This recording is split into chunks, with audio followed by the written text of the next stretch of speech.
So I want to see how this looks rendered. So I'll stop it on frame 50 here. Actually, I like his face on 54. And I'll render out an image of this. Let's see how this looks.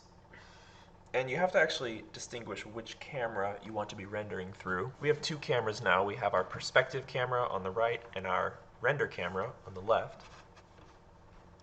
So if you bring up your render view again, we need to change from perspective to camera 1 to set this as our render cam.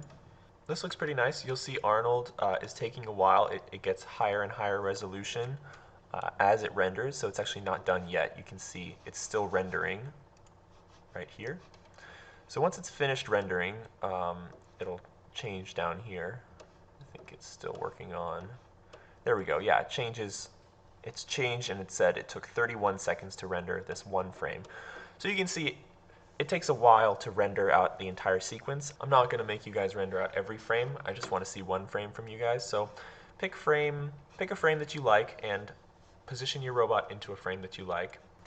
Let's make sure our HDRI is rotated the same direction as our footage. So you can see it's a little bit offset. So the direction the camera is looking is to the right of the chair, even though in our footage we're looking at the front of the chair. So I need to rotate this HDRI about 90 degrees. So I'll select it, I'll hit E to go to my rotate tool, and I'll rotate this until the chair is about here. I'm going to rotate this exactly negative 90 degrees.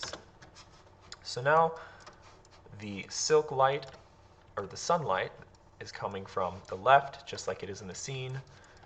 This barbershop pole is coming in from the right, and so the direction of lighting is going to be correct. So let's render this out now.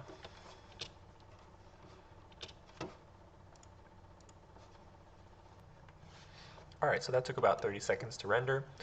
And save multi-layer EXR. We can save this out as a JPEG or a PNG, but EXR is generally a good file type for 3D renders.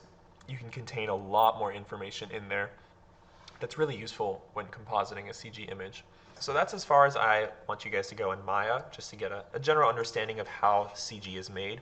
You can see we can animate this whole thing and render out all the frames, but I'll provide you guys with the render that I've already done where it's been animated and rendered for you, because it is a very tedious process to bring this to final.